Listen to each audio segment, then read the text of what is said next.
420 লোকটা, যে লোকটা মিথ্যে কথা বলে, যে লোকটা মিথ্যে সাক্ষী আনে, যার কোনো এথিক্স নেই, যার কোনো ডিগনিটি নেই, সেই লোকটা আপনার বাবা। ছি, এই বাড়িতে আমি কেন, আমার জুতো ঢুকবে না। বলো বলো।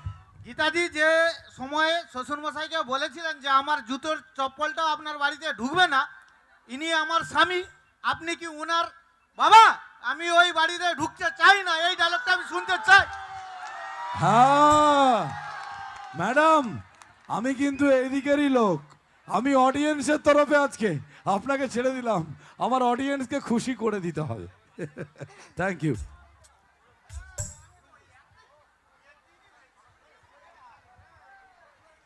এই 420 লোকটা, যে লোকটা মিথ্যে কথা বলে, যে লোকটা মিথ্যে সাক্ষী আনে, যার কোনো এথিক্স নেই, যার কোনো ডিগনিটি নেই, সেই লোকটা আপনার বাবা।